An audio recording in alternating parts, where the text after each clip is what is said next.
தாய் வீடு மார்ச் மாதம் 2026. பன்முகக்கலை ஆளுமை கமலினி செல்வராசன். எழுதி வாசிப்பவர் வே. விவேகானந்தன். இலங்கையின் வடக்கே யாழ்ப்பாண குடாநாட்டில் வடமராட்சி பிரதேசத்திலே தென் புலோலியூர் என்னும் பதியில் தமிழ் வித்துவ பரம்பரையில் வாழ்ந்து வந்த இலக்கியவாதியும் எழுத்தாளருமான பண்டிதர் மு. கணபதி பிள்ளை தனபாக்கியம் இணையருக்கு மூத்த மகளாக கமலினி 1954 நவம்பர் மாதம் 29 பிறந்தார். இவரது தந்தையார் இலங்கை அரச கர்ம மொழி திணைக்களத்தில் பணியாற்றி கொண்டு கொழும்பில் வாழ்ந்து வந்தமையால் கமலினி தனது ஆரம்ப கல்வியை கொள்ளுப்பிட்டி சென்ட் அந்தனிஸ் பாடசாலையில் கற்றார். பம்பலப்பிட்டி சென்ட் கிளேயஸ் மகளிர் பாடசாலையில் உயர்தர கல்வியை கற்ற அவர் கலனி பல்கலைக்கழகத்திலே தொடர்பூடகவியலில் நாட்டுக்கூத்து கலைகள் பற்றிய ஆய்வினை மேற்கொண்டு பட்டப்படிப்பினை நிறைவு செய்தார். பாடசாலை மாணவியாக படித்து கொண்டிருந்த காலத்திலேயே பேச்சு போட்டி மற்றும் இசை நாடக நிகழ்ச்சிகளில் ஆர்வத்துடன் பங்கு பெற்றி சக மாணவர்களினதும் ஆசிரியர்களினதும் நன்மதிப்பை பெற்றிருந்தார். கமலினி அவர்கள் வாழ்ந்த அகச்சூழல் மிக இளமையிலேயே அவர் இயல், இசை, நாடகம் என முத்தமிழிலும் ஆர்வம் கொள்ளும் வகையிலே அமைந்தது. அவரது தந்தையார் தமிழ் மொழியில் பாண்டித்யம் பெற்றவராகவும் இலக்கணச் சுவையோடு இலக்கியம் படைக்கும் ஆற்றல் மிக்கவராகவும் விளங்கினார். இலங்கை வானொலியிலும் இலக்கிய மேடைகளிலும் இலக்கிய நூலுருவாக்கத்திலும் ஆர்வத்துடன் செயல்பட்டார். அத்துடன் தமிழ் இலக்கண ஆய்வுகளை மேற்கொள்வதும் அவற்றை பத்திரிகைகளில் வெளியிடுவதும் நூல்களை தொகுப்பதிலும் தீவிரமாக ஈடுபட்டார். தாயார் தனபாக்கியம் இசையில் ஆர்வம் கொண்டு வயலின் வாசிப்பதில் புகழ்மிக்கவராக விளங்கினார். தந்தையின் தமிழ் ஆர்வமும் தாயின் இசை ஞானமும் சேர்ந்த கமலினியின் அகவாழ்க்கை கலைத்துறை சார்ந்த வாழ்க்கையாக மலர்ந்தது. இலங்கை வானொலியில் இலக்கிய நிகழ்ச்சிகளில் பங்களிப்பு செய்து கொண்டிருந்த பண்டிதர் மு. கணபதி பிள்ளை அவர்களுக்கு பல்கலை வேந்தன் சில்லையூர் செல்வராசன் நெருங்கிய நண்பரானார். 1970 ஆண்டளவில் அவர் எழுதிய ஈழத்து தமிழ் நாவல் இலக்கிய வளர்ச்சி என்னும் நூலுக்கு பண்டிதர் முன்னுரை எழுதி சிறப்பித்தார். கலனி பல்கலைக்கழகத்திலே நாட்டுக்கூத்து கலைகள் பற்றிய ஆய்வினை மேற்கொண்ட தனது மகள் கமலினிக்கும் அவரை அறிமுகம் செய்து வைத்தார். ஆய்வு முயற்சிகளில் பெரு உதவியாக இருந்த செல்வராசன் மேல் கமலினிக்கு பெருமதிப்பு இருந்தது. காலப்போக்கில் அது படிப்படியாக பாசமாய், நேசமாய், காதலாய் மாறியது. இறுதியிலே ஏற்கனவே திருமணம் செய்து 4 பிள்ளைகளின் தந்தையான செல்வராசனை பெற்றோர் உறவினர்களின் எதிர்ப்பின் மத்தியில் அவர் திருமணம் செய்து கொண்டார். பட்டப்படிப்பை நிறைவு செய்த கமலினி அவர்கள் ஆசிரியராக தனது பணியை ஆரம்பித்த போதிலும் அப்பணியில் நீண்ட காலம் நிலைக்கவில்லை. அவரது ஊடகக்கலை ஆர்வம் தேசிய ரூபவாகினியின் தொலைக்காட்சி, இலங்கை வானொலி என்பவற்றை நோக்கி வழிப்படுத்தியது. அதன் மூலம் தமிழ் மக்கள் மத்தியிலே நாடறிந்த அறிவிப்பாளராகவும் இலக்கியவாதியாகவும் நடிகையாகவும் கலையுலகில் வலம் வந்தார். வானொலியில் அராலியூர் சுந்தரம் பிள்ளை எழுதி ஜோர்ஜ் சந்திரசேகரன் தயாரித்த தலைமுறை இடைவெளி, வெள்ளோட்டம் ஆகிய நாடகங்களில் அவர் கதாநாயகியாக நடித்தார். சில்லையூர் செல்வராசன் எழுதிய தனியாத தாகம் என்னும் வானொலி தொடர் நாடகத்திலே குடும்பத்தின் இளைய மகளாக நடித்து புகழ் பெற்றார். அத்தொடர் நாடகத்தில் செல்வராசன் இயற்றி செல்வராசனுடன் கமலினியும் இணைந்து பாடிய அத்தானே அத்தானே எந்த ஆசை அத்தானே, கேள்வி ஒன்று கேட்கலாமா உன்னைத்தானே என்ற பாடல் பட்டி தொட்டியெங்கும் பரவி இலங்கையில் மட்டுமின்றி தமிழகத்து மக்கள் மனதையும் கவர்ந்தது. கணவனும் மனைவியுமாக இணைந்து காதலர்களாக நடித்த கோமாளிகள் என்ற நகைச்சுவை தொடர் நாடகம் சினிமாவாக எடுக்கப்பட்ட போது அதில் கமலினி பிரதான பாத்திரமேற்று நடித்தார். அத்திரைப்படம் இலங்கை ரசிகர்களிடையே பெரும் வரவேற்பை பெற்றிருந்தது.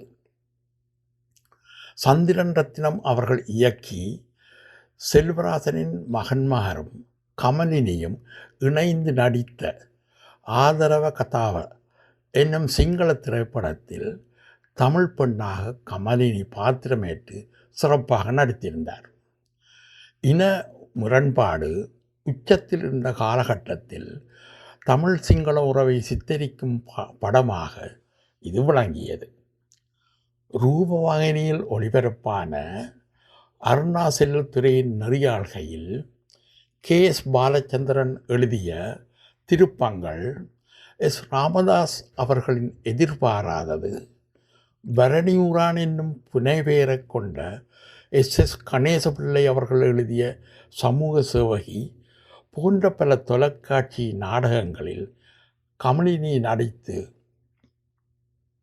மக்கள் மத்தியில் ஒரு நிலையான இடத்தை பெற்றிருந்தார்.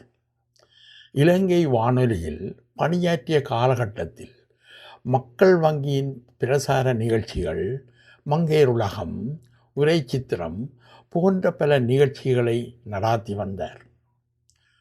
ரூபவாகினி தொலைக்காட்சியில் பணியாற்றிய போது காலையில் சிங்கள மொழியில் நடத்தப்பெற்ற ஆய்போவன் என்ற நிகழ்ச்சியை தமிழில் காலை வணக்கம் என்னும் பெயரில் நடத்தினார். ITN தொலைக்காட்சியில் தேசிய லொத்தர் சபையின் அதிர்ஷ்டலாபச் சீட்டினது வாராந்த முடிவுகளை அறிவிக்கும் நிகழ்ச்சியிலும் அவ்வப்போது செய்தி வாசிப்பதிலும் ஈடுபட்டார். பெரும்பாலான மேடை நிகழ்ச்சிகளில் நிகழ்ச்சிகளை தொகுத்து வழங்கும் தொகுப்பாளராகவும் சிறப்பாக பணியாற்றியுள்ளார். இலங்கையில் மட்டுமின்றி ஈழத்தமிழர் புலம்பெயர்ந்து வாழும் நாடுகளிலும் எமது மரபு கலைகளில் ஒன்றான நாட்டுக்கூத்தை பரப்பும் பணியிலும் ஈடுபட்டார். குறிப்பாக 2010ஆம் ஆண்டு நோர்வே நாட்டின் தமிழ் ஒபரே கலைமன்றத்தின் வேண்டுகோளுக்கிணங்க அங்கு சென்று ஏறக்குறைய ஓர் ஆண்டு காலம் இளையோருக்கு நாட்டுக்கூத்தினை பயிற்றுவித்து அரங்கேற்றி ஊக்குவித்தார். அதற்காக அம்மன்றம் கௌரவ விருது வழங்கி சிறப்பித்தது. கமலினியின் ஏறக்குறைய 40 வருட கால பணியை பாராட்டி இலங்கை அரசும் பல்வேறு கலை இலக்கிய அமைப்புகளும் விருதுகளையும் பாராட்டுகளையும் வழங்கி மதிப்பளித்துள்ளன. 1995ஆம் ஆண்டு நாட்டுக்கூத்துக்கலைக்கு அவர் ஆற்றிய பணிக்காக இலங்கை கலாச்சார அமைச்சு விருது வழங்கி பாராட்டியது.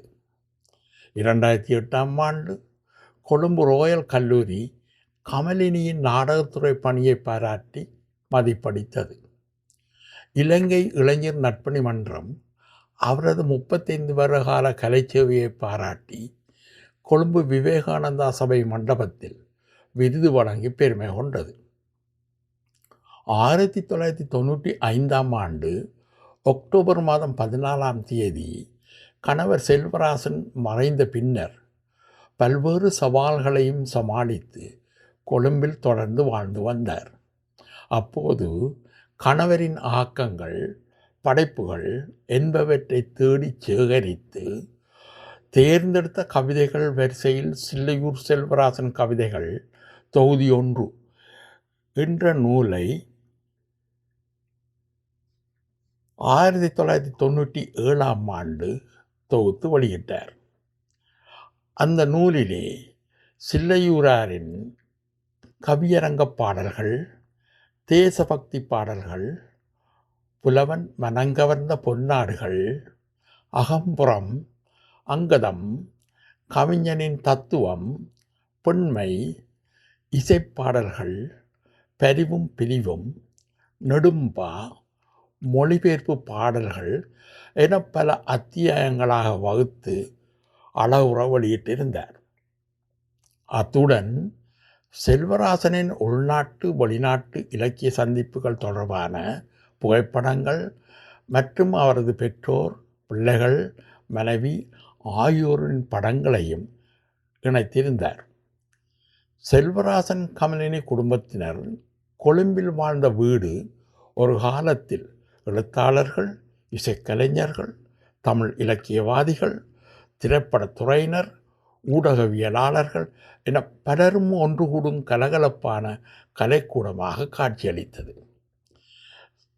செல்வராசனின் மறைவுக்கு பின்னர் கமலினி அந்த இல்லத்தை தேசிய நினைவில்லமாக்குவதற்கு முயற்சி செய்த போதிலும் அம்முயற்சி கைகூடாமல் போய்விட்டது. அடுத்ததாக முரளை கனத்தை மயானத்தில் செல்வராசனுக்கு ஒரு நினைவு சின்னத்தை அமைப்பதற்கு எடுத்த முயற்சி நிறைவேறியது. அப்போது கொழும்பு மேயராக இருந்த கணேசலிங்கம் மற்றும் கனத்தை மயான பரிபாலகர் சானக பெரேரா ஆகியோரின் ஒத்துழைப்புடன் புல்லுமலை நல்லரத்தினம் செதுக்கிய நினைவு சிற்பம் நிறுவப்பட்டு அவர்களின் பிரசன்னத்துடன் திரை நீக்கம் செய்து வைக்கப்பட்டது. இம்முயற்சி கமலினிக்கு மட்டுமின்றி கலை இலக்கிய ஆர்வலர்களுக்கு ஆன்ம திருப்தியை கொடுத்தது. தமிழுக்காகவும் கலைக்காகவும் தன் கணவனுக்காகவும் தன்னை முழுமையாக அர்ப்பணித்து கலை, இலக்கியம், வானொலி, தொலைக்காட்சி, திரைப்படம் என அனைத்து துறைகளிலும் புகழுடன் பலம் வந்த கமலினி ஏறக்குறைய 30 ஆண்டுகள் அறிவிப்பாளராக பணியாற்றிய ரூபவாணி தொலைக்காட்சி நிறுவனத்தினால் 2009ஆம் ஆண்டு திடீர் என வேலை நீக்கம் செய்யப்பட்டார். அதனால் மன அழுத்தத்துக்குள்ளான அவர் பின்னாளில் மறதி நோயால் பாதிக்கப்பட்டு துயரமான வாழ்க்கையை வாழ்ந்து வந்தார். இச்செய்தியை ரவிரச என்ற சிங்கள பத்திரிகை அவரது ஒரே மகன் அதிசயனுடன் செய்த நேர்காணல் மூலம் வெளிக்கொணர்ந்தது. மறதி நோயுடன் மகனின் அரவணைப்பில் சில காலம் வாழ்ந்து வந்த கமலினி 2015ஆம் ஆண்டு ஏப்ரல் மாதம் 17ஆம் தேதி இவ்வுலக வாழ்வை நீத்தார். அவரது தன்னலமற்ற கலைப்பணியை கலையுலகம் என்றும் நினைவுகூரும். நன்றி, வணக்கம்.